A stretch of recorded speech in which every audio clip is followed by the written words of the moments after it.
त्योहारों का सीजन नजदीक आ रहा है, लेकिन रसोई की एक भी चीज महंगी हो तो आम आदमी के बजट का स्वाद ही बिगड़ जाता है। लेकिन इस बार का झटका ज्यादा जोरदार लगेगा। नमस्कार, आप देख रहे हैं क्वेश्चन आवर और मैं हूं आपके साथ निशी भाटिया। त्योहारों का सीजन नजदीक आते ही बाजार में चीनी की कीमतें आसमान छूने लगी हैं। कुछ ही हफ्तों में चीनी के दाम 20 से 30% तक बढ़ चुके हैं और ये 55 से 65 प्रति किलो तक बिक रही है। लेकिन सवाल ये कि अचानक चीनी में ये कड़वाहट आई तो आई कहां से? क्या देश में गन्ना कम पैदा हो रहा है या फिर हमारी गाड़ियों के लिए बनने वाला इथेनॉल इसके पीछे की असली वजह है? सरकार ने अब इस पर लगाम लगाने के लिए भी कई कड़े कदम उठाए हैं। इस पर करेंगे आज खास चर्चा, लेकिन उससे पहले रिपोर्ट देखते हैं। मोदी जी की सरकार है केंद्र में, और कांग्रेस के लोग जो चीनी को लेकर हाय तौबा मचा रहे हैं वो अपना समय याद कर लें। उनके समय में चीनी के दाम त्योहारी सीजन पर कहाँ पहुँचते थे।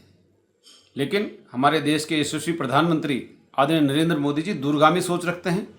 उन्होंने जैसे ही देखा कि त्योहारी सीजन भी है और चीनी के दाम बढ़ रहे हैं, तत्काल जो है केंद्र सरकार ने कदम उठाए एहतियात के तौर पर। हमने दो तरह से जो है कदम उठाए हैं। एक, केंद्र सरकार भारी मात्रा में चीनी का आयात कर रही है ताकि आने वाले समय में रक्षाबंधन है, दिवाली है और भी अन्य त्यौहार हैं, इन पर चूँकि मिठाइयाँ बनेंगी और चीनी के दाम बढ़ सकते हैं, तो उसको नियंत्रण में रखने के लिए ये केंद्र सरकार ने ऐतिहासिक निर्णय लिया है। दूसरा, कोई जमाखोरी नहीं कर पाएगा। पहले जो 1 महीने तक स्टॉक रखने की अनुमति थी उसको अब 15 दिन कर दिया गया है, और कोई भी अगर जो है इसमें कालाबाजारी करेगा, जमाखोरी करेगा, तो सरकार उसके खिलाफ सख्त से सख्त कार्रवाई करेगी। इसलिए कांग्रेस जो है बेवजह राजनीतिक प्रोपेगेंडा ना करे, और सब जानते हैं कि कांग्रेस के पास मुद्दे नहीं है, इसलिए वो इस प्रकार का जो है भ्रम फैला रही है। रुपये तो दुकानदार बेचेगा ही, क्योंकि बहुत सारे एक्सपेंसेस होते हैं, है ना। तो इससे ग्राहकों को बड़ी तकलीफ है और दुकानदार भी इससे बड़ा परेशान है, क्योंकि जो चीज़ 45-46 रुपये किलो ऑलरेडी चल रही थी, वो एकदम से जो ना 60-65 रुपये बिकना, ये अपने आप में एक बहुत बड़ी बात है ना। लेकिन यह है कि कल मैं न्यूज़ में देख रहा था कि गवर्नमेंट ने एक्सपोर्ट पे जो ना बैन लगा दिया है। तो हो सकता है कि कुछ टाइम आने वाले टाइम में जो है थोड़ा इससे ग्राहक को भी राहत मिले और दुकानदार को भी राहत मिले। तो हम तो उम्मीद गवर्नमेंट से यही करते हैं कि अगर एक्सपोर्ट पे कुछ टाइम अगर बैन लगता है तो दोनों पक्ष को जो है राहत मिलेगी। फूड वर्सेस फ्यूल की जंग अब बढ़ती जा रही है, लेकिन कहीं ना कहीं फ्यूल का पल्लड़ा ज्यादा भारी होता हुआ नजर आ रहा है। मांग बनाम उत्पादन की हकीकत यह है कि भारत को हर साल 28 से 28.5 मिलियन टन उत्पादन होता है और खपत भी हो रही है। लेकिन इस बार खराब मौसम और इथेनॉल डाइवर्शन के बाद इसमें कहीं ना कहीं 1 मिलियन टन के लगभग से ज़्यादा कमी देखने को मिली है, और मांग के मुकाबले चीनी की पैदावार कम होने की बात यहाँ पर निकलकर सामने है, जिस वजह से स्टॉक गिरे हैं। दूसरी तरफ पहला एक्शन जो सरकार की ओर से लिया गया है वो ये कि 10 मीट्रिक टन से ज़्यादा जिस तरीके से उत्पादन होगा और उस पर भी एक सब्सिडी दी जाएगी। तो वहीं ड्यूटी फ्री आयात को भी हरी झंडी दिखा दी गई है। और देखिए, इस तरीके के एक्शन सरकार की ओर से लिए गए हैं। तीसरा ये है कि अब एक्सपोर्ट पूरी तरह से बैन रहेगा, जैसे कि जो पहले से ही जमाखोरी कर दी जाती है अब उसको बचाया जाएगा। तो दूसरी तरफ इथेनॉल की तरफ अब ये चीनी पूरी तरह से मुड़ती नज़र आ रही है, क्योंकि कहीं ना कहीं अगर देख लिया जाए तो एक तरफ फूड है तो एक तरफ फ्यूल है, और फूड वर्सेस फ्यूल की ये जो जंग चल रही है इसके बीच कहीं ना कहीं इथेनॉल ज़्यादा भारी नज़र आ रहा है, क्योंकि जो सिर्फ और सिर्फ चीनी के लिए इस्तेमाल होता था और चीनी के लिए उत्पादन होता था, अब वो कहीं ना कहीं डाइवर्ट होकर इथेनॉल में भी कंज्यूम किया जा रहा है, जिस वजह से इथेनॉल का जब ज़्यादा यूज़ बढ़ता जा रहा है, जो 20% E20 का इस्तेमाल करने की सरकार बात करती है, और पेट्रोल में 20% इथेनॉल का जब इस्तेमाल हो रहा है, तो ऐसा माना जा रहा है कि कहीं ना कहीं चीनी के बढ़ते दाम सीधे एथेनॉल की ओर डाइवर्ट होते हुए नजर आ रहे हैं। मतलब वजह एथेनॉल भी मानी जा रही है, लेकिन अभी हम इस मामले पर बातचीत करेंगे और जानने की कोशिश करेंगे कि वाकई में ये चीनी के बढ़ते दाम कहीं ना कहीं एथेनॉल एक उसके पीछे की सबसे बड़ी वजह बन चुका है। सीधे रुक करेंगे आज खास डिबेट में। हमारे साथ कुछ खास पैनलिस्ट जुड़े हुए हैं। मुलाकात कराती हूँ। राजेश बिष्ट हैं, भारतीय जनता पार्टी के प्रवक्ता, हमारे साथ इस वक्त वर्चुअली जुड़े हैं। स्वाति नेगी, प्रदेश महासचिव हैं यूथ कांग्रेस की, वो इस वक्त हमारे साथ स्टूडियो से जुड़ी हैं। लक्ष्मीबेश वरिष्ठ पत्रकार हैं, वो भी हमारे साथ स्टूडियो से जुड़ी हैं। बृजभूषण रावत समाज सेवी हैं, वो भी इस वक्त हमारे साथ स्टूडियो से जुड़े हैं। और सीए आदित्य शेष हैं, जो कि आर्थिक सलाहकार हैं, विशेषज्ञ हैं, वो भी इस वक्त हमारे साथ जुड़े हैं। आप सभी का मैं स्वागत करती हूं। और स्वागत करने के बाद सीधे मैं आपके पास आना चाहूँगी आदित्य जी। आखिरकार ये जो लगातार फूड वर्सेस फ्यूल की जंग देखने को मिल रही है, कहीं ना कहीं चीनी के दाम बढ़ रहे हैं और दूसरी तरफ कहा जा रहा है कि जितना हमारे को चाहिए उसके ज़्यादा पैदावार भी होनी चाहिए, तो क्या पैदावार कम हुई है? इन आंकड़ों को लेकर आप क्या कहेंगे? आपकी कैलकुलेशन क्या बताती है? पंच भौतिक देह जल करके नष्ट हो गया, दिव्य ठीक है आदित्य जी, मैं आपके पास आऊंगी, और लेकिन उससे पहले मैं एक बार आपको बता दूं कि चीनी की कीमतें कुछ ही दिनों में 20 से 30% बढ़ चुकी हैं, क्योंकि जो मार्केट रेट पर हम लोग चीनी खरीदा करते हैं वो लगभग 40 रुपए के आसपास प्रति किलो हम चीनी खरीद रहे हैं। लेकिन अब जब 20 से 30% तक के चीनी के दामों में उछाल आई है, त्योहारों को भी मद्देनजर रखा जा रहा है, तो समझा जा सकता है कि 20 से 30% बढ़ते हुए अब ये 65 से 70 रुपए हमारे को 1 किलो चीनी के दाम चुकाने पड़ेंगे, जो कि एक अपने आप में सबसे ज्यादा चौंका देने वाली बात है। और कहीं ना कहीं रसोई पर इसका खासा असर नजर आ रहा है। जी आदित्य जी। जी ऐसा है कि ये जो इथेनॉल 20 ये एक्चुअली फैक्चुअली करेक्ट नहीं है। इथेनॉल सिर्फ 3 मिलियन टन है, 10 इतना ही है इथेनॉल। बाकी जो है इंडस्ट्रियल और कंज्यूमर्स जो इसको कंज्यूम कर रहे हैं, तो ये इथेनॉल का रोल इसमें बहुत कम है। और दूसरा चीज मैं आपको बताना चाहता हूं कि इथेनॉल में हमने E20 का टारगेट अचीव कर दिया है। इथेनॉल में आज हम मकई का भी ज्यादा यूज कर रहे हैं, उपयोग कर रहे हैं, और हम चावल की भी उपयोग कर रहे हैं। तो इथेनॉल में एक्चुअली शुगर से हम थोड़े धीरे करके हम मकई और चावल की तरफ जा रहे हैं। मध्य एशिया की समस्याएं थी, हमें ईंधन की सिक्योरिटी चाहिए था, और हमें जितना ईंधन के मार्ग मिले, जितना उपज मिले, हमें सबको यूज करना था, उसका उपयोग करना था। इसीलिए फ्यूल सिक्योरिटी के हिसाब से इथेनॉल का बहुत महत्वपूर्ण है। और आज इथेनॉल इतना हो गया है कि ये अपने देश को बचा सकता है। तो मैं मानता हूं जो ये प्राइस हुआ है ये सिर्फ जुलाई से हुआ है, और इसके पहले काफी ये स्टेबल था। मतलब इन्फ्लेशन जो था 1 to 1.5%। ने पीआईबी के रिलीज में कहा है कि कहीं ना कहीं ये जो भाव बढ़ा है ये फंडामेंटल नहीं है। इसका अर्थ ये है कि कहीं ना कहीं इसको होल्ड किया जा रहा है। इसीलिए सरकार ने एंटी होर्डिंग ऑर्डर निकाल दी कि आप 10 मिलियन टन के ऊपर 15 दिन तक नहीं रख सकते, के ऊपर नहीं रख सकते। और उन्होंने टेंडर भी फ्लोट किया और उन्होंने एक्सपोर्ट बैन भी कर दिया। इसका मतलब ये हो गया कि स्थिति को देखते हुए जो करना था वो उन्होंने कर। लेकिन आदित्य जी, उत्पादन का आंकड़ा भी तो सरकार के पास रहता है, और उस उत्पादन का जो डाइवर्जन एथेनॉल की ओर हुआ है, तो उसके भी कहीं ना कहीं आंकड़े ये चीज स्पष्ट करते हैं कि कहीं ना कहीं एथेनॉल की ओर ये डाइवर्ट जरूर हुए हैं आंकड़े, जिस वजह से कहीं ना कहीं कमी जरूर देखने को मिल रही है। इस तरीके से जो आंकड़े सामने आ रहे हैं उसको लेकर आप क्या बोलेंगे? ना, क्योंकि क्या है, इथेनॉल अचीव कर लिया। इथेनॉल में हमें ज्यादा कुछ अचीव भी नहीं करना है। जो टारगेट था हमने 5 साल पहले हमने अचीव कर दिया है, तो इथेनॉल कारण नहीं है। मगर इथेनॉल एक राजनीतिक ईंधन है, राजनीति के लिए सही है। मगर जब मैं आंकड़ों के रूप में देखता हूं इथेनॉल का कंट्रीब्यूशन इतना नहीं है। मगर क्या है, पॉलिटिकली इथेनॉल बहुत अच्छा लगता है, पर हमें यह सोचना चाहिए इस बार बारिश कम गिरे, मध्य एशिया का खाड़ी में बहुत समस्या रहा।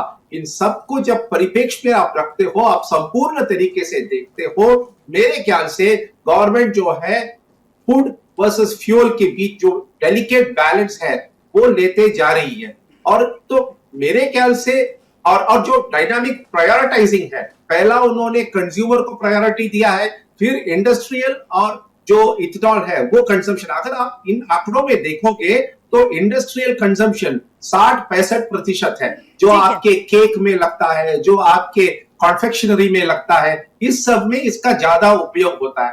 तो मेरा मानना यह है कि कहीं ना कहीं होर्डिंग हुआ है और एंटी होर्डिंग का लॉ मतलब ऑर्डर आ गया है, और ये बहुत अच्छी तरह से राजनीति के लिए ईंधन बन रहा।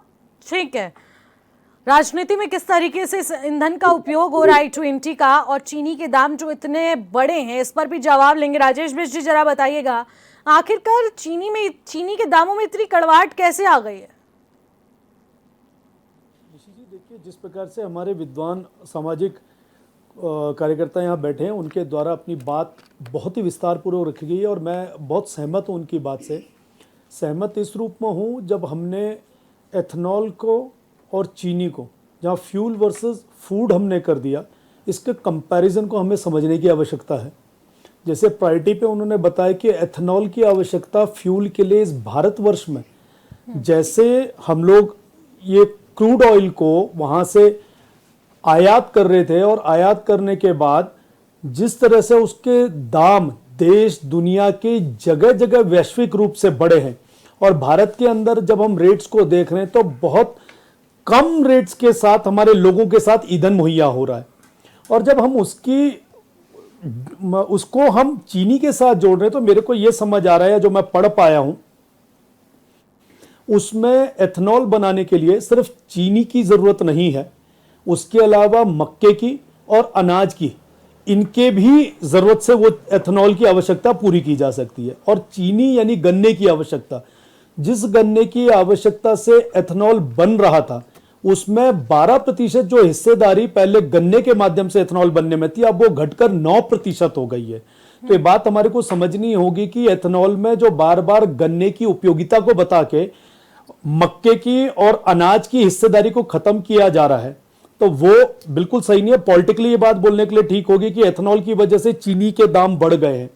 दूसरा, मैं आपको बताना चाहता हूं कि जब इन एथनॉल का मिश्रण पेट्रोल में हो रहा है, तो हमारे को यह भी समझना होगा कि पर्यावरण के संरक्षण के लिए, पर्यावरण की सुरक्षा के लिए, जब हम 950 lakh metric ton carbon dioxide की कमी विश्व में समझ रहे हैं, के भारतवर्ष को 950 लाख मीट्रिक टन की कार्बन डाइऑक्साइड रिलीज जो होती थी, उससे सुरक्षा मिली है पर्यावरण को।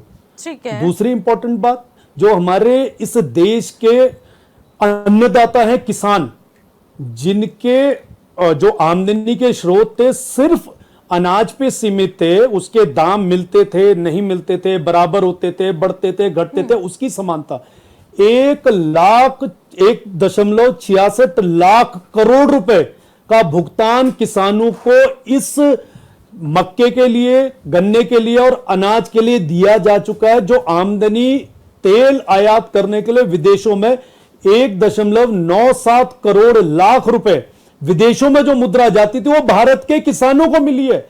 इस बात को चाहे हम पॉलिटिकली समझें या हम, राजेश जी, आपकी सारी बातें अगर हम लोग समझ लें, लेकिन आप मुझे बताइए कि आम आदमी को आप कैसे समझाएंगे कि ये जो चीनी के दाम 20 से 30% बढ़े हैं, वो आखिरकार क्यों बढ़े हैं? हाँ, उसका कारण बता देता हूं मैं आपको। जो हम 40 रुपए प्रति किलो में चीनी खरीदते हैं किराने की दुकान से, अब 48 से 55 हुए हैं, 40 नहीं था, 48 के रेट थे, खरीदेंगे तो एकदम से जब ये प्राइस हाई होंगे तो सवाल तो उठेंगे। निशी जी, आप एक बहुत ही जिम्मेदार चैनल के आप एंकर हैं, और आपके पास जो आंकड़े होंगे, मुझे लगता है नेशनल टीवी के प्रत्येक चैनल के पास वैसे आंकड़े होंगे। 45 के रेट, 48 के रेट में चीनी मिल रही है, हम भी बाजार से चीनी खरीदते हैं, और आज 55 हुए, 7 से 8 रुपए का फर्क पड़ा है, निश्चित रूप से फर्क पड़ा है। लेकिन दूसरी बात हमें समझनी होगी कि जो हमारे यहाँ पे उत्पादन जिस तादाद में होता था, जिस मात्रा में होता था, उसमें कई बरसात होने की वजह से कई मात्रा की कमी आई है, और वो कमी आने की वजह से, त्योहार सर पे होने की वजह से, फैक्टफुली हमें समझना होगा कि इस समय पे कोई भी त्योहार आएगा, दीपावली आ जाए, होली आ जाए, रक्षाबंधन आ जाए, ऐसे में इन चीजों की कमी सिर्फ भारत के अंदर नहीं है, ये चीनी की कमी वैश्विक रूप से पूरे विश्व के अंदर है, ये रिकॉर्ड में है। और ये चीजें कंट्रोल करने के लिए, जैसे हमारे विद्वान साथी ने बताया, मैं उसी बात को रिपीट करते हुए कह रहा हूं कि सरकार ने जो नेसेसरी मेजर्स लेने थे, जो जरूरी सरकार की एसओपी होनी थी वो जारी हो चुकी है। इसको भी कंट्रोल करने के लिए सरकार जो जरूरी कदम होंगे, जिससे आपकी और हमारी चिंता आम व्यक्ति को रेट्स को सीमित करने के लिए करने, सरकार वो सारे कदम उठाएंगे, वो सारे रेमेडीज करेगी जिससे एक आम व्यक्ति को उसके घर पे चीनी पहुंचनी हो, मिठाई पहुंचनी हो, उसको रोका जा सके। तो उसके लिए सरकार पर्याप्त काम कर रही है। निश्चित रहिए, ये जो पॉलिटिकल एजेंडा हमारे साथी बनाने की कोशिश कर रहे हैं, ये आम व्यक्ति बहुत अच्छे से समझता है। जी निशि जी। जी बिल्कुल, देखिए राजेश बिष्ट जी, विपक्ष लगातार महंगाई का मुद्दा उठाता आया है, चाहे वो सदन की बात हो या फिर सड़क की बात हो। सड़क तक इस मुद्दे को उठाया जा रहा है और बार बार मौका दिया जा रहा है विपक्ष को बोलने का, और एक बार फिर इसको लेकर बोला जाएगा, क्योंकि बिहार सरकार के मंत्री खुद इस बात को कबूलते हैं और वो कहते हैं प्राइस बढ़ चुके हैं तो क्या हो गया, छोड़ दीजिए चीनी खाना। आजकल वैसे भी हर एक दूसरा व्यक्ति तो डायबिटिक है, तो फिर रहने दीजिए, चीनी कम खानी चाहिए, उसका कम इस्तेमाल करना चाहिए, महंगी होगी है, छोड़ दीजिए। क्या ऐसे बोलने से चलेगा? पहले मैं इसका जवाब ले लेती हूं। ऐसे बोलने से आती हूं आपके पास। निशि जी बिल्कुल नहीं चलेगा। स्वाति नेगी जी से मेरे से जवाब था निशि जी। नेगी जी जवाब देंगी, स्वाति जी। हाँ देखिए, सरकार जो है E20 का लक्ष्य हासिल करने के लिए इथेनॉल को बढ़ावा ज़रूर दे रही है, लेकिन उसकी जो कीमत है वो आम जन की रसोई को, त्योहारों के टाइम पे चीनी एक ऐसी चीज़ है इंडियन रसोई में जो हर त्योहार में मिठाई और हर मतलब चीज़ बनाने के लिए उपयोग होती है। अगर त्योहारों के टाइम पे रक्षाबंधन का समय है, उस समय पे हमारे मुख्यमंत्री जी ने कहा 2 दिन महिलाओं को यात्रा करनी फ्री होगी। 2 दिन आप बस का किराया तो फ्री दे रहे हैं महिलाओं को, लेकिन जो महिलाओं का चूल्हा चौका है जिसमें वो घर में मिठाई बनाएंगी और जो चीनी है वो जो रोजमर्रा की उसमें इस्तेमाल होती है, जो रेगुलरली 2 दिन तो आपने किराया कम कर दिया, लेकिन जो रेगुलर इस्तेमाल होने वाली चीज है वो आपने महंगी कर दी। तो कान यहाँ से पकड़िए या वहां से पकड़िए, जनता को आप यहाँ से लूटिए या वहां से ठगिए, आम जो मिडिल क्लास परिवार का इंसान है उसके लिए तो मुश्किल है ना। और अगर आपको स्टॉक लिमिटेशन और आयात जैसी चीजें लानी पड़ रही है तो सरकार को ये कबूलना होगा कि इथेनॉल और जो चीनी की जो इन्होंने पॉलिसी बनाई है इसमें कोई बैलेंस नहीं है, इसलिए दोनों चीजों को लाने की जरूरत पड़ी। स्टॉक लिमिटेशन क्यों करना पड़ रहा है, आपने आयात का सहारा क्यों ले रहे हैं आप, क्योंकि आपने गलती करी है इसमें, ये आपको कबूलना होगा। और आम जन के लिए आपको कोई ना कोई ऐसा रास्ता निकालना होगा जिससे उसकी जो किचन है, जो उसकी रसोई है, उस पर प्रभाव ना पड़े। ठीक है, स्वाति नेगी जी इस बात को कह रही हैं कि आम आदमी की जेब तक इसका ज्यादा फर्क महसूस ना हो, इसको लेकर कोई एक वैकल्पिक प्लान होना चाहिए। कुछ कह रहे थे आदित्य जी, एक छोटा सा कारण दीजिए।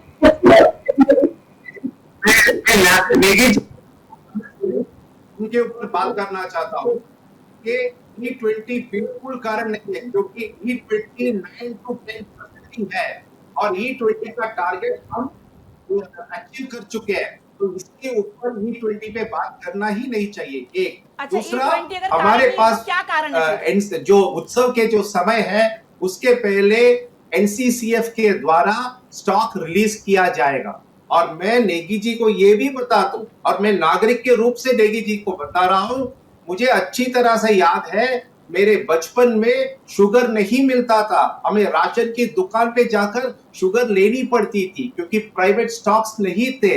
आज के तारीख में नेगी जी ऐसा नहीं है, इसीलिए आप वास्तविकता को समझिएगा। हाँ, मार्केट में टाइटनेस है, भाव बढ़ा है, हम सब मानते हैं, और सरकार खुद कहती है कि फंडामेंटल नहीं है भाव बढ़ा, ये भी बता दीजिए भाव क्यों बढ़ा है, आम जन की जो जेब है त्योहारों के समय पे वो क्यों झेलेगी इस चीज को, इसका कारण दीजिए ना। अगर आपको इतना सब पता है तो ये भी बताइए कि भाव क्यों बढ़ रहा है। देखिए कहीं ना कहीं एक वजह निकलकर सामने आ रही है, क्योंकि सामने बहुत सारे त्योहार हैं। सबसे पहले रक्षाबंधन से ही त्योहारों की शुरुआत हो जाएगी, और त्योहार शुरू होने के बाद आप समझिए कि अगर चीनी के दाम बढ़े हैं तो मिठाइयों के दाम बढ़ेंगे, मिठाइयों के दाम बढ़ेंगे तो खरीदार आखिरकार कैसे उन चीज़ों को ले पाएंगे, क्योंकि ऑलरेडी आप देख सकते हैं कि मिष्ठान दुकानों पर मिठाइयों के दाम कितने आसमान छू पा रहे हैं। तो एक एक करके जो चीज़ों पर प्रभाव पड़ेगा वो पड़ेगा ज़रूर, और सीधे कहीं ना कहीं ज़रूर इसका असर आम आदमी की रसोई तक पहुंचता हुआ नजर आएगा। लेकिन एक छोटा सा कमेंट पहले मैं आपसे लेना चाहूंगी लक्ष्मी बिष्ट जी, एक वरिष्ठ पत्रकार आप हैं, लेकिन उससे पहले आप एक महिला भी हैं, रसोई चलाती हैं। अब ये जो 20 से 30% दाम बढ़े हैं चीनी के, इसको लेकर क्या कुछ आप कहना चाहेंगे? देखिए, हम ये मान सकते हैं कि अगर फ्यूल बढ़ता है और एथेनॉल मिलाए या सिंपल पेट्रोल भी अगर हम बोलते हैं कि डीजल बढ़ता है, तो उसकी ज़रूरत सिर्फ ऐसे लोगों को, तो कि एक घर में जो है आप देख रहे होंगे कि 2 गाड़ियाँ 3 गाड़ियाँ, जितने लोग घर में रहते हैं उतनी गाड़ियाँ हैं, उसको हम मैनेज कर सकते हैं कि भैया अगर पेट्रोल महंगा हो रहा है तो हम अपनी जेब के अकॉर्डिंग उसको उस गाड़ी को चलाएंगे। लेकिन अगर चीनी महंगी हो रही है तो आप कहीं ना कहीं इसको समझिए, क्योंकि बिहार से जो एक मंत्री जी का बयान आया है वो मतलब बहुत बिल्कुल सही नहीं है कि आप चीनी, शुगर है तो चीनी खाना, ये देखिए ज़रूरत की चीज़ है, हर किचन में इसकी ज़रूरत है, इसके बिना जीवन आप समझिए। दूसरी बात ये बात भी है कि अगर इस तरीके के सरकार को लग रहा है कि स्टॉक अगर आप ये लोग बाजार बचा रहे हैं या जमाखोरी हो रही है, तो कहीं हमें ये देखना पड़ेगा, सरकार को ये तय करना पड़ेगा कि क्यों हो रही है और किस लिए ये चीज़ें कर रहे हैं, आज ही क्यों ज़रूरत हो रही है इन चीज़ों की कि आपको ये चीनी के दाम बढ़ाने पड़े। और जो भी बात चल रही है कि एथेनॉल की वजह से जो है चीनी के दाम बढ़ाने पड़े, उसके बाद आप ये देखिए निशी कि गन्ना जो कृषक गन्ना पैदा करते हैं उनको कहाँ कितना पैसा मिल रहा है, वो उनकी पैदा जो मार्केट में पैसा आ रहा है उनको कितना फायदा है और वहाँ उनको तक कितना लाभ पहुंच रहा है, ये एक बड़ी बात हो जाती है कि आप वहाँ तक पहुंच रहे हो कि नहीं पहुंच रहे हो। तो टोटल मिला के है एक सही बात रखनी पड़ेगी सरकार को भी कि अगर ये हो रहा है तो क्यों हो रहा है, इसकी रियल जो वजह है, अगर एथेनॉल नहीं मान रहे हैं आप लोग तो क्या मान रहे हैं और क्यों इस टाइम पे जो है चीनी की रेट इसलिए बढ़ा है, क्योंकि ये एक आम नमक और चीनी एक ऐसी चीज है जो हर परिवार की आवश्यकता है, उसको हम लोग जो है बढ़ाने के लिए 10 बार सरकार को भी सोचना चाहिए और हर इंसान को ये चाहिए कि भाई एक जरूरत की चीजें जो है उस पर सरकार को छूट इस तरीके से देनी चाहिए। बिल्कुल, अब इस पर हम लोग बातचीत करेंगे और ये भी जानने की कोशिश करेंगे कि मांग बनाम उत्पादन की जो हकीकत है वो आखिरकार क्या है। तो अगर एथेनॉल इसके पीछे की वजह नहीं है तो आखिरकार इस महंगाई के पीछे की वजह क्या है, जिसका जवाब यस रावत जी से लिया जाएगा। लेकिन फिलहाल एक छोटे से ब्रेक का वक्त हो चुका है, ब्रेक के बाद जो लौटेंगे और जवाब लेंगे, तब तक आप बने रहिए। ब्रेक के बाद एक बार फिर से आपका स्वागत करते हैं क्वेश्चन आवर में हम लोग बात कर रहे हैं फूड वर्सेस फ्यूल की। एक तरफ चीनी के बढ़ते दाम और इसके पीछे की वजह मानी जा रही है E20 यानी कि एथेनॉल, लेकिन आखिरकार क्या जो चीनी के बढ़ते दाम है इसके पीछे की वजह वाकई में एथेनॉल है? इस पर हम लोग बातचीत करेंगे और ये भी जानने की कोशिश करेंगे क्या पैदावार कम हुई है, क्या गन्ने कम उगने हो गए हैं और इसकी वजह क्या कुछ है जिस वजह से एकदम से 20 से 30% तक इस दामों में उछाल देखने को मिली है। सीधे रुक करते हैं हमारे आज के खास पैनलिस्ट का। ब्रिजभूषण रावत जी, आपका रुख करना चाहूंगी, सभी पैनलिस्ट हमारे साथ बने हुए हैं। ब्रिजभूषण रावत जी, सबसे बड़ा सवाल यही है कि मांग बनाम उत्पादन की जो हकीकत है आखिरकार वो क्या है? हमारे इकोनॉमिस्ट, हमारे भारतीय जनता पार्टी के प्रवक्ता ये कह रहे हैं कि ये जो 20 से 30% महंगाई हुई है चीनी के दामों में, उसके पीछे की जो वजह है वो एथेनॉल नहीं है। एथेनॉल नहीं है तो फिर क्यों बढ़े ये दाम 20 से 30%? क्या नौबत आ गई? हाँ, बिल्कुल ठीक कहा आपने। देखिए, ये रक्षाबंधन, दिवाली, इस तरह का त्यौहार पहली बार नहीं आ रहा है, हर साल आता है, कोई नई बात नहीं है। और इसमें 2-3 बातें हमें समझनी होंगी। इथेनॉल, गन्ने से इथेनॉल बना करके उसको जो है ब्लेंड कर देना, उसके बाद जब हम जो है आयात बिल घटाने के लिए जो काम कर रहे थे उसमें जो है पेट्रोल के या जो E20 है उसके रेट है ना घटना, ये बात ये दिखाता है कि सरकार जितना हमको दिखाना चाहती है उसमें कोई सच्चाई नहीं है। सही बात तो है कि जो आम ग्राहक है वो लुट रहा है और आपने देखा होगा कि करीबन जो अभी तक रिपोर्ट है 2.5 करोड़ से 3 करोड़ ऐसी रिपोर्टेड है कि जो गाड़ियाँ ख़राब हो चुकी हैं, पहली बात है। दूसरी बात यह है कि अगर इथेनॉल इतना बढ़िया था, इतना अच्छा था, तो पहली तो गाड़ियाँ ख़राब हो रही हैं। दूसरा, अगर अच्छा था तो उसके जो है फ्यूल जो कैपेसिटी है, बर्निंग कैपेसिटी, वो इतनी कम है कि लोगों की गाड़ियों के एवरेज कम हो गए हैं। तीसरी बात, क्या जिस किसान से वो लिया जा रहा है उसका फ़ायदा किसान उठा रहा है या वो उद्योगपति उठा रहे हैं? ये सबसे बड़ी बात ये है कि अगर आप ये कहेंगे कि किसान को मिल रहा है तो ये बड़ी कुछ झूठी बात है। मेरी अभी जो है कुछ बड़े किसानों से बात हो रही तो उन्होंने कहा साहब कुछ नहीं है, हमको क्या है, वो तो उद्योगपति ले गया, उसने बना दिया।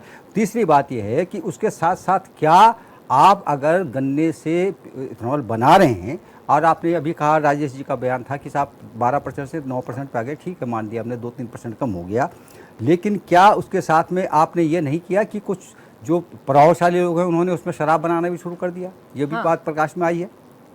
अब आ जाइए इस बात पे कि चीनी के महंगी हुई, तो त्यौहार कोई नई बात नहीं, हर साल आती है। शायद 1-2% का रेट बढ़ता तो माना जाता कि चलिए भाई डिमांड बहुत ज़्यादा है और इस वजह से बढ़ रहा है। लेकिन आपने तो पहले जो है तेल से जो है लोगों की गाड़ियों का बजट ख़राब किया, लोगों की गाड़ियां ख़राब कर दी। उसके बाद आप जो है चीनी बढ़ा करके लोगों के उसमें कड़वाहट घोल रहे हैं। जो गृहिणियां हैं उनका बजट ख़राब हो रहा है, दिवाली सर पर है, रक्षाबंधन है, इसके बाद जो त्यौहार आएंगे उसकी वजह से मेरा ये कहना है कि अगर चीनी की वजह से अगर आप ये सोचते हैं कि साहब चीनी में रेट बढ़ा है, उसके बाद आप कह रहे हैं कि हम चीनी आयात को हम जो है तेल आयात को कम करना चाहते हैं, आयात बिल कम हो, इधर से आप 10 लाख टन चीनी जो है ड्यूटी फ्री कैसे मंगवा रहे फिर? तो अब घूम के तो वही बात आ गई। अगर हम अपना विदेशी मुद्रा भंडार बचाना चाहते हैं, डॉलर को बचाना चाहते हैं, तो आपके पास ये विकल्प होना चाहिए था ना कि हम जो है कम से कम चीनी 10 लाख टन अगर बाहर से आयात करेंगे तो स्वाभाविक है वो हमें महंगा पड़ेगा, उसका भी बोझ जो है जनता पे पड़ेगा। तो इन सब चीज़ों को घाल मेल करके आप केवल राजनीति बार बार आप ये कह देते हैं कि साहब वो विपक्ष है या कोई पक्ष हो वो साहब राजनीति कर रहे हैं। आप क्या कर रहे हैं? आप नहीं राजनीति कर रहे हैं क्या? आप बताइए, आपने खुद मान लिया कि 8 रुपये बढ़ गया। अभी मैंने कहा जो दिन में मैं न्यूज़ सुन के आया उसमें अनुसार 65 रुपये तक चली गई है चीनी। अगर ऐसा हो गया है तो आपने तो पूरे देश का लोगों के घर का बजट बिगाड़ दिया है। आपने आम आदमी को इस लायक छोड़ा ही नहीं कि वो जो है अपना घर ढंग से चला सके। एक जो है त्यौहार जो उसके पास साल भर में एक त्यौहार आता है उसको भी अपनी मिठास में नहीं बदल सकता। तो इस बात को तो आपको मानना पड़ेगा और इस बात के लिए जिम्मेदारी आपको लेनी होगी। अगर आप जो है शासन चला रहे हैं तो आपको मानना पड़ेगा कि ये कमियां हैं और इन कमियों के दूर जल्दी कीजिए, वरना तब तक तो बहुत देर हो जाएगी जब तक दिवाली आएगी। लेकिन वजह क्या मानते हैं आप कि महंगाई क्यों हुई है? वजह यही क्यों है, चीनी के दाम बढ़े? मैं वही बात कर रहा हूँ, वजह यही है। आप कह रहे हैं साहब जमाखोरी का पहले नहीं हो रही थी क्या? जमाखोरी नहीं है, जमाखोरी नहीं, सरकार की नीतियों की कमी है और सरकार के जो कारिंदे हैं उसमें जो लोग ये जमाखोरी देखते हैं वो उस पर उसको ध्यान नहीं दे रहे हैं। अगर इस तरह से निकालेंगे तो अभी आपको लाखों टन, अगर आप कह रहे हैं कि जमाखोरी है तो लाखों टन आपको जो है गोदामों में छापा मारिए ना, उसको बाहर निकालिए। अगर ऐसा हो रहा है, दूसरी बात आपने चीनी के दूसरे विकल्प भी नहीं ढूंढे।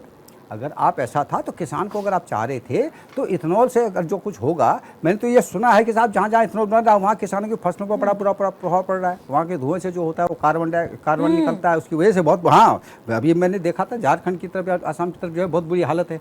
तो आप ये मानिए ना, आप अपनी कमियों को छुपाने के लिए दूसरे को या विपक्ष पे बोझ मत डालिए साहब। विपक्ष तो अपनी बात काम करेगा, विपक्ष का काम है आपसे सवाल पूछना, और हमारा काम जो है हम तो आप जनता आपसे सवाल पूछ लीजिए, जो हम कभी सवाल आपसे नहीं पूछे थे। तो आप इन सवालों का जवाब तो दीजिए, हमारी इस मिठास को कड़वाहट में क्यों बदल रहे हैं आप? राजेश मिश्र जी जवाब दीजिएगा। और मैं आपसे भी एक चीज जानना चाहूंगी, देखिए भारत में हर साल 28.5 तक मिलियन जो टन है वो चीनी की खपत की जाती है, ठीक है, चीनी यूज की जाती है। लेकिन एथेनॉल डाइवर्जन के बाद ये आंकड़ा 27.9 मिलियन टन तक पहुंच गया है।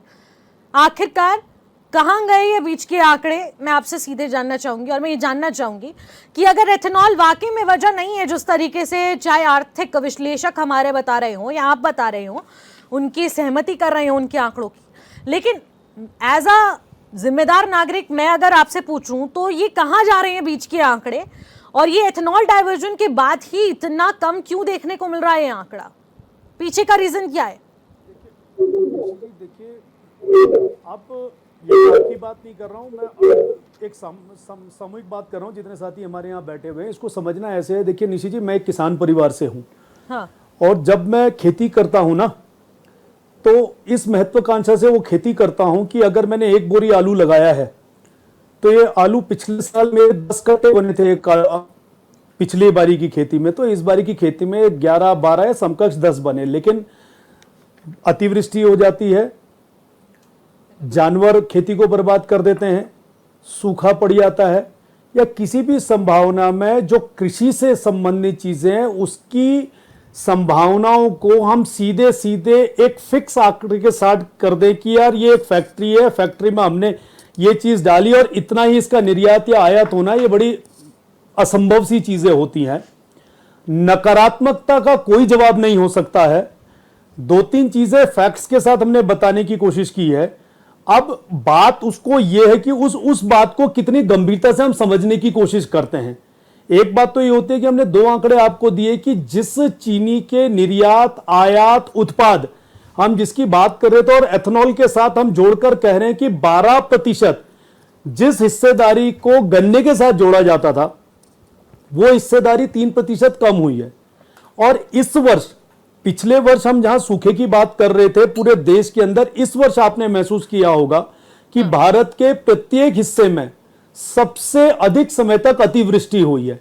और हम उम्मीद करें कि जिस पर्वतीय क्षेत्र में मैं हूं, यहां से अगर 10 टन आलू नीचे हल्द्वानी मंडी में जा रहा था, इस वर्ष भी उतना जाएगा, तो वो नहीं जा रहा। और हम उसका अगर सवाल ये करें कि पिछले साल के आंकड़े तो ये थे, इस साल कम क्यों है, सरकार जिम्मेदार है। ये तो मैं इसी साल के ये बता रही किसी हूं। तरह की समानता नहीं होती है जी। मैं ये आपको इसी साल के आंकड़े बता रही हूँ राजेश बिष्ट जी। मैं इसी साल की आपको बात कह रहा हूं ना कि जो आपने कम किया वो आपने कंपैरिजन करा ना। नहीं, मैंने कंपैरिजन आपने नहीं कहा किया कि है। पहले 28, मैंने कंपैरिजन नहीं किया, ये मैंने आपको बताया कि एथेनॉल डाइवर्जन के बाद ये आंकड़ा कम हुआ है। नहीं, जो आप आंकड़ा कम की बात करें, मैंने एथेनॉल से भी जो उसकी समानता नहीं हो सकती है उसका भी फर्क मैंने आपको बताया कि जो हम लोग उस फर्क को समझने के बाद बोलने की कोशिश कर रहे हैं, उस फर्क में एथेनॉल से कोई लेना देना नहीं। और अच्छा, ये सेंट्रल चलिए, ठीक है। गवर्नमेंट अपनी स्टेटमेंट में दे चुकी है। ठीक है, हम मान लेते हैं कि एथेनॉल से इसका कोई लेना देना नहीं है, दूर दराज तक इसमें एथेनॉल ना इधर है ना उधर है, और ये आंकड़े बिल्कुल आपके जायज हैं, जो आपने एग्जाम्पल सेट किए वो भी ठीक है। लेकिन आप मुझे बताइए 20 से 30% आखिरकार चीनी के दाम बढ़ाने की नौबत क्यों आई है, और सिर्फ चीनी ही क्यों? नौबत आपने शुरू में भी मेरे से सवाल किया था, मैं फिर रिपीट कर देता हूं आपको, क्योंकि मुझे इसका स्पष्ट इस जवाब नहीं मिल समय पा रहा है। गन्ने के नहीं, स्पष्ट हमने आपको वो बात बताने की कोशिश करी जो सरकारी रिकॉर्ड में है। मैं अपने मन से कुछ नहीं बोल रहा हूं यहां पे, मैं कोई ऐसी बात नहीं कह रहा हूं कि जो आपको अनऑथेंटिक बात मुझे बोलने की आवश्यकता है। मैंने ऑथेंटिक बात बोली हो जो सरकार के रिकॉर्ड में, आप सिस्टम में बैठे हैं, सिस्टम में अगर आप ये डालेंगे कि इस बारी चीनी की पैदावार कम क्यों हुई है, इस बारी एथेनॉल का उसके साथ क्या डिफरेंस, तो आपको जो आंकड़े मैंने बोले हैं सरकार की स्टेटमेंट्स के हिसाब, सारी मीडिया के हिसाब से, वो बिल्कुल ब्लैक एंड व्हाइट है। तो कोई मेरे को ऐसा कुछ छुपाने के या अलग से अपनी तरफ से जोड़कर बोलने की आवश्यकता नहीं है। गन्ने की पैदावार कम हुई, जो गन्ना, मक्का, अनाज के साथ एथेनॉल बना, उसमें सिर्फ गन्ने का हिस्सेदारी 12% से 9% रही है। चीनी जो हम बाहर से अभी आयात कर रहे हैं उसमें हमने टैक्स फ्री ड्यूटी कर दी है, कोई उस पर ड्यूटी नहीं लगेगी। प्रयास करें जमाखोरों के पास 15 दिन से ज्यादा का स्टॉक ना हो, वो सारे रेमेडीज हम करने की कोशिश कर रहे हैं जिसपे हमारे विपक्षी साथियों का मुंह बंद हो सके। और वो जो ऐसे मौकों पे भी छोटी छोटी बातों को लेकर बड़ी राजनीति करने की कोशिश कर रहे हैं, वो इससे इनका हल नहीं निकलने वाला है। मेरी समझ में ऐसा है, सरकार कंट्रोल कर रही है और कंट्रोल करके पूरा प्रयास है कि त्योहार के टाइम पर कैसे हमारे लोगों को राहत मिलेगी। सरकार की 100% बीजेपी वालों की तो जेबें भरी हुई है ना, तो उनको 20 रुपए चीनी से कोई फर्क नहीं पड़ेगा, लेकिन आम जन की जेब में बहुत फर्क पड़ेगा। आप पुराने इतिहास को, अगर मैं इतिहास में जाऊंगा आप रोने लग जाओगे, आप चिल्लाने लग जाओगे। इतिहास में देखो, अभी बताया कि चीनी राशन की दुकानों में मिलती थी, राशन की दुकानों से मिलता था कार्ड दिखा के, भूलो मत। आपके समय पे अनाज भी नहीं मिलता था। आज कोई व्यक्ति हमारे समय में कंट्रोल में 2 रुपए 4 रुपए किलो चीनी मिल जाया आप करती रोने थी। लगोगे, पुराना रोना। फिर इतिहास को झांको, आप इतिहास में भारत राजेश को बिष्ट किस जी, गर्द पे राजेश लाकर बिष्ट जी, आपने राजेश छोड़ा बिष्ट था, जी। आप उस इतिहास को राजेश झांको। बिष्ट जी, उनके इतिहास में इतनी दूर नहीं जी। जाएंगे, हम तो नहीं 2014 जाना है में ना, आ जाते हैं। इतिहास कैसे भूल जाएंगे आप? देखिए, इतिहास पढ़ के हम यहाँ तक इतिहास को कैसे नहीं देखिए, जाएंगे? तुलनात्मक बात हुई है इसलिए जो 2014 पे आ जाती हूँ, 2014 पे आ जाती हूँ, ठीक है। 2014 में आप जब सत्ता में आए थे, 2014 पे आमदनी पे भी आई है ना, 2014 में आप लोग जब सत्ता में आए थे तब आप मैं कह लोगों रहा ने हूं, ये 14 में जनता से आमदनी का भी वादा मेरे को किया था आप और स्रोत इसी के बताइए बल ना। पर वोट मांगा था 14 में कि कांग्रेस ने जो सेंट्रल गवर्नमेंट महंगाई की है सुनिए आप मेरा भी उससे जवाब ले आपको लीजिए, सुकून मेरा जवाब ले दिलाएंगे, लीजिए। महंगाई मैं कम 14 करेंगे। बताऊंगा ना, 14 भी सुन लीजिए प्लीज। हाँ। आप 14 में सेंट्रल गवर्नमेंट के एक पीएन की तनख्वाह 3000 रुपए थी, ग्रॉस सैलरी उसको 3000 कांग्रेस के मिलती समय थी। तो पेंशन भी मिलती थी, आपके समय तो ना नौकरियां मिल रही है ना तो जवाब पेंशन ले मिल रही लीजिए या है, बीच पेपर बीच में तक लीक interrupt कर कर दे रहे हैं लीजिए। आप लोग, पेपर बेच दे रहे हैं। 2014 में सेंट्रल डॉक्टर गवर्नमेंट भी की आपके एम्प्लॉय चोरी की से बनेंगे, तनख्वाह नीट के 3000 एग्जाम थी। भी आप लीक कर आज दे रहे हैं, सेंट्रल आप क्या बात गवर्नमेंट कर के रहे हैं? 4th क्लास की जो सैलरी है वो कांग्रेस की तो बात ही 70,000 मत है। कीजिए। इस कंपैरिजन को भी देखने की कोशिश कीजिए ना। हाँ। एक ही तरफ बोलने से नहीं हो जाएगी ना बात। नहीं नहीं नहीं नहीं राजेश 2014 की आमदनी के आंकड़ों को भी हमने बहुत पैरेलल रखना रोजगार, होगा। बहुत आमदनी बढ़ावा हो गया क्या आपके हिसाब से आपकी आप सरकार लोगों में? का फेलियर आपको और आमदनी फेलियर की जीरो ओर हो ले जा चुकी रहा है, है। महंगाई बढ़ती आपके जा रही है, झूठे मिडिल आंकड़े क्लास आपको और आदमी फेल पिछड़ा कर जा रहे रहा है, हैं। अमीर आदमी सभी और गरीब राज्यों में होता जा आप रहा है। फेल हो रहे अडानी हैं, की सरकार है। हर राज्य में आप गरीब जीरो आ आदमी रहे हैं। कुछ नहीं कर पा कोई रहे हैं। आंकड़ा उठा ठीक है, लीजिए, ठीक पूरी है। सेना को आपकी एक-एक जीरो मिल रहा है। एक एक करके ठीक है। आदित्य जी बताइएगा जरा, आप आंकड़ों का बार बार जिक्र कर रहे हैं तो मैं आपसे भी जानना चाहूंगी, एक तरफ सरकार जब 2014 में आई तब इस बात का जिक्र किया गया था कि कांग्रेस ने जो महंगाई की मार की हुई है, जनता उनसे काफी ज्यादा परेशान थी, और सत्ता परिवर्तन का जब मूड बना था तब सबसे बड़ा मुद्दा उठा था कि महंगाई कम करेंगे, और जनता की सुई टिकती है सिर्फ महंगाई कम पर।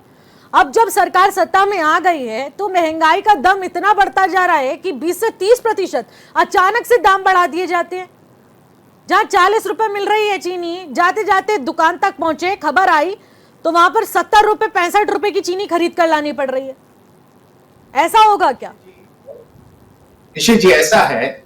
जो साकर की जो भाव बढ़ा है ना, वो जुलाई से बढ़ा है। आप उसके पहले पूरा आंकड़ा देखिए, मात्र 1.8% इन्फ्लेशन था। ये एक बात। दूसरा, एक भाई साहब ने एफआरपी की बात करी, मैडम ने भी एफआरपी की बात करी। एफआरपी जो है 315 रुपया प्रति क्विंटल था 2023-2024 में, आज वो हो गया 365 रुपया।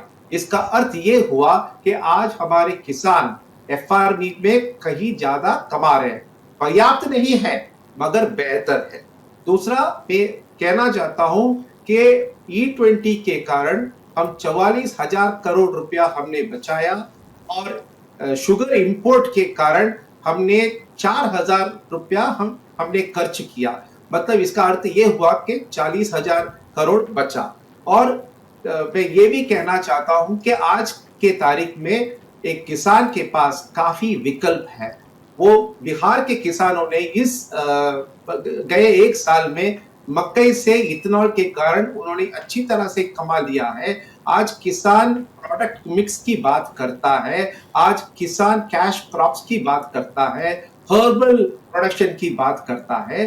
तो इस सबको आप देखते हो ना कहीं प्रगति हो रहा है। हाँ, क्या उत्सव के टाइम पे ये पैसा भाव बढ़ना चाहिए? बिल्कुल नहीं।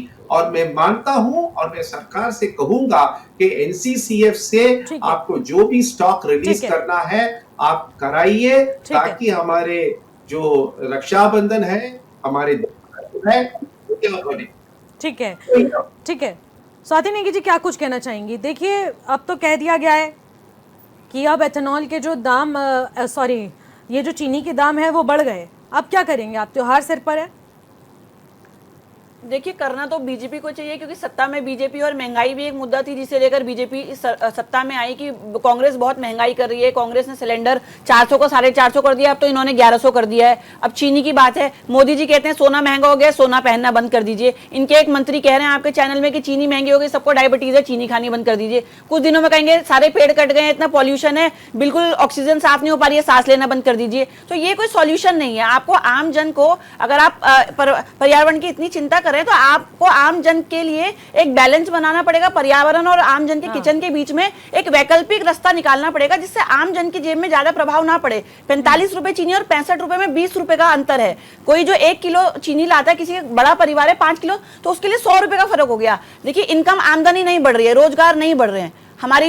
हमारे जो प्रदेश है उसमें बेरोजगारों की भरमार है। भले ही भाजपा की लिस्ट में उसका नंबर कितना भी हो कि कितनी नौकरियां दी गई है, पर धरातल में बेरोजगारों की कोई कमी नहीं है। उत्तराखंड के प्रदेश में ना ही रोजगार बढ़ रहा है, ना ही किसी की तनख्वाह बढ़ी है, लेकिन जो महंगाई है वो उसकी जो सीमा है वो तो पार करती जा रही है। चाहे पेट्रोल हो, डीजल हो, घर का कोई भी सामान हो, अगर आप घरेलू चीज देखिए तो आम जन के लिए बहुत दिक्कत है। तो बीजेपी की सरकार को ये सोचना पड़ेगा कि वो सिर्फ खोखले वादे ही करती है चुनाव के समय में, या धरातल पे भी वो लोग कुछ करना चाहते हैं, या सिर्फ कांग्रेस को कोसते हैं कि इतिहास में क्या हुआ। सारा कुछ इतिहास में हुआ है, तो वो मौजूदा सरकार होने के लिए क्या जिम्मेदारी ले रही है, तो बीजेपी को बताना पड़ेगा।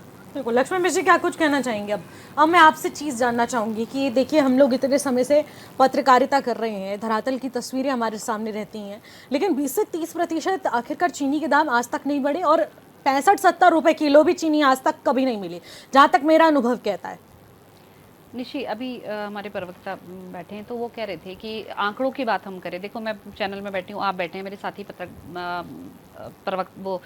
पैनलिस्ट बैठे हैं, लेकिन क्या हम यहाँ पे से गूगल करके और एक जो हमें सरकार कोई आंकड़े दे दे तो उस पर हम बात कर लें, और उसके बाद आपको लगता है कि ज़मीनी हकीकत वही होगी? आप एक चीनी के मुद्दा हटा दीजिए, पूरे प्रदेश में अगर जो चीजें चल रही हैं हाँ। तो उसको आप ये लगाइए कि क्या वो वाकई में वही है। जितने हम हॉस्पिटल, जितने हम एजुकेशन सेंटर्स, जितनी चीजें हम दिखा रहे हैं, तो मैं अभी हमारी बात हुई थी स्मार्ट सिटी पे, इतना पैसा आया हमारी स्मार्ट सिटी पे, क्या हुआ। तो यहाँ बैठ के मुझे और आपको और साथी पैनलिस्ट को बात करना बहुत ईजी होता है। मैं ये किसी पे ऐसे पर्सनल कमेंट नहीं कर रही हूँ कि वो बीजेपी के हैं या हमारे विश्लेषकों, लेकिन क्या धरातल पे हम लोग कह रहे हैं कि जो गन्ना किसान हैं उनको इतना पैसा मिल रहा है या ये फायदे हो रहे, वो फायदे। आप अभी भी जाइए और मैं लिस्ट दूंगी आपको, गन्ने जो खेती आज भी गन्नों की करते हैं उनको आप पूछिए कि उनका पेमेंट 1-1 साल और 1.5 साल में आता है। उनकी गरीबी हम मुझसे पूछिए। और अगर निशी आपको खुद इसी बात पे अगर मैं आपको चाहूंगी कि आप और खबर बनाएंगे तो मैं आपको उन तक लेके जाऊंगी जो आपको ये, और बहुत बड़ी आबादी है, छोटी आबादी की बात नहीं कर रही हूँ। रही भाई बिहार और कहाँ की बात नहीं कर रही हूँ, मैं अपने उत्तराखंड की अगर बात कर रही हूँ, और जो गन्ना किसान हमारे उत्तराखंड में है, तो यहाँ पे बैठ के बहुत बड़ी चीटिंग होगी अगर मैं ये कहूंगी कि नहीं उनको फायदा हो रहा है। कहीं भी ग्राउंड जीरो पे निशी ऐसा नहीं है, कहीं ना कहीं दिक्कतें हर इंसान को होती है। अभी आपने कोई एक, मैं गूगल पे देख लेंगे ना, टमाटर की उसमें रेट नहीं बढ़ा तो उन्होंने किस तरीके से फेंक दिया। कहीं जब कितनी जगह होती है कि कहीं जब प्याज की कीमत उनको पूरा इतना टाइम वो उस खेती बाड़ी में देते हैं, लास्ट में जब उनको रेट नहीं मिलता है तो किस तरीके से टमाटर लोगों ने देखा क्या, तो क्या वो हमारे विश्लेषज्ञों को या हमारे बीजेपी को नहीं दिखा देता या हमें नहीं दिखाई दे रहा है। कहने का मतलब ये है कि मेरा सरकार को कोसने का बिल्कुल मन नहीं है, लेकिन मैं ये चाहती हूं कि भाई जो हकीकत है एटलीस्ट उससे हम खुद वाकिफ हों। और अगर जो सरकार जिम्मेदारी ले, कोई बात नहीं, बढ़ाई, देखिए हर चीज में परिवर्तन प्रकृति का नियम है, उसे सतत जो प्रक्रिया है प्रकृति की वो चलती रहनी चाहिए और वो चलती ही है। उसमें विकास भी होगा, उसमें आपदाएं भी आएंगी, उसमें हर चीजें होती है।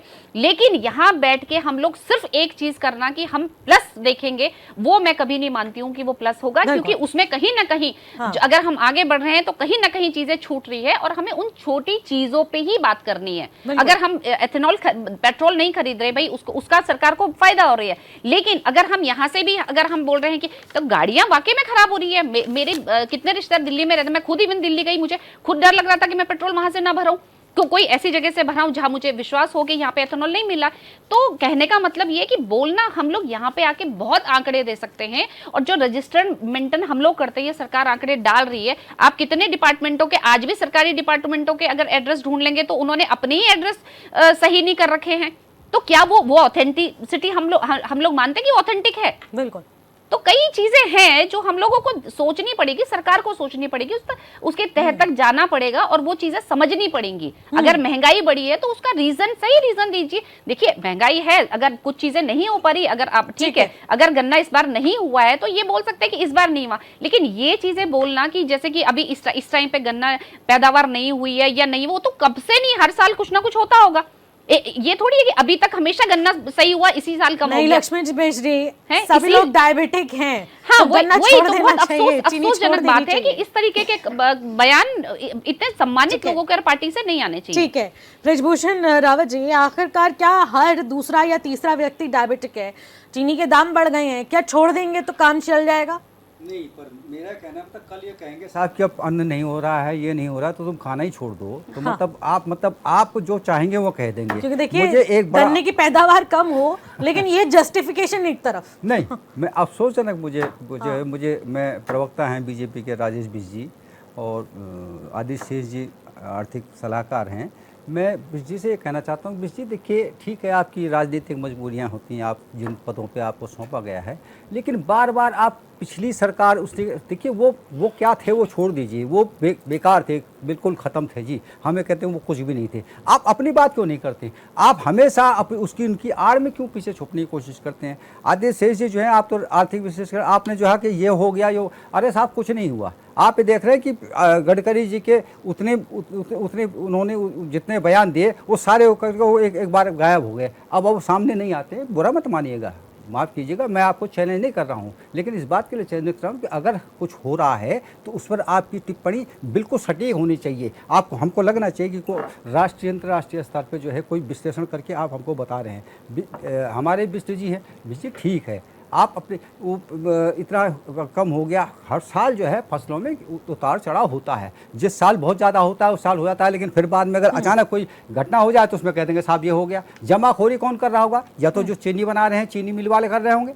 चीनी वहाँ जाकर कितने, हमने तो आप अभी तक नहीं पढ़ना सोशल मीडिया में देखा कि किन्हीं चीनी मिलों पे छापा पड़ा हो कि साहब इन्होंने स्टॉक ऊपर कर रखा है और ये महंगा जानबूझ के बेच रहे हैं। क्या केवल इस बात को कहने से आप अपनी जो है अपनी गर्दन बचाने की कोशिश ना करिए। मेरा कहने का मतलब देखिए, हम जनता हैं, हम जनता के लोग हैं, हम इस मंच पे आकर भी कह रहे हैं, हम आप अभी भी खुलेआम कह रहे हैं, आपने कई बार मुझे देख लिया होगा, और हम आप न तो किसी का पक्षधर है न आपके विपक्षी है। हमारा कहना है कि अगर आप दरोगा आप हैं तो जिम्मेदारी आपकी है उस इलाके में।